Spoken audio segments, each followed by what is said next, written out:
Handy basic tool for servicing.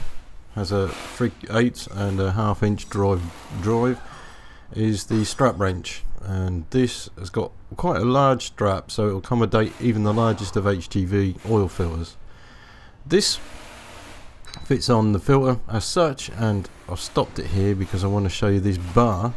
Alright, this determines the direction of which way the filter is going to be turned. Okay, you can have it either way, but at this point I'm going to undo the filter, so I'm using the bar against the filter here to undo. Alright, fairly straightforward. You can use larger bars on it as well and it won't give. Basically I use this quite exclusively, and this is a 200 TDI engine here, and accommodates for an extension as well, so if you're laying on the deck you can reach up to the filter and undo it. The issues are, however, with a 200 TDI engine, the filter's at slant, so when you unscrew it you know you're going to have oil pour out, so you need a bucket underneath there and some gloves. I've had many a time when I've had this sort of oil down my sleeve. The 300 TDI, the filter's straight down, it's easier, however it's still messy. The strap wrench itself, brilliant. Crack the seal off so it's loose and then just wind it off by hand. An alternative tool is this 3-pointed claw, and this is again a filter wrench.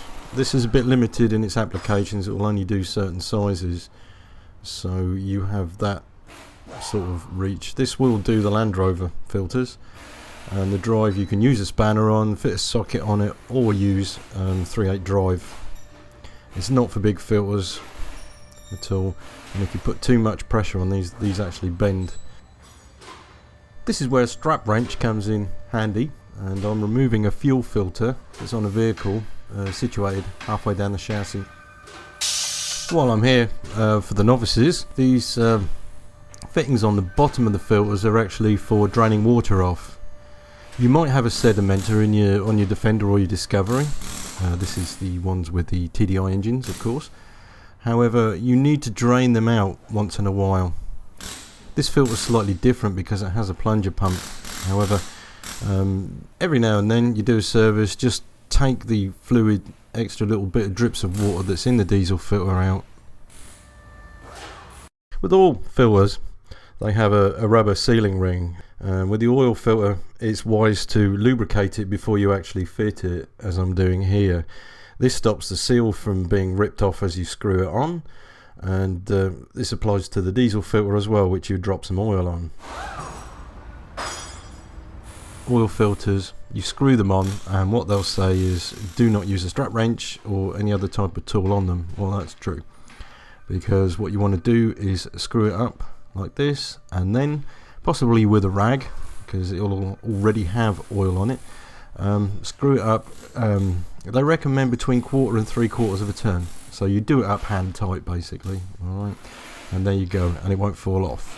The same applies to diesel filters, and these are screwed on. You put a little bit of oil on the rubber and then screw it on. 1/4 of a turn to 1/2 a turn. It's recommended by Land-Rover 1/2 a turn on the 200 TDI engine filters. And then what I do here is write the date on, which today. This is a good reference for when your filter was fitted. The other thing, obviously, be responsible and be environmentally aware. Dispose of your filters properly. However you do them, don't just chuck them in the rubbish.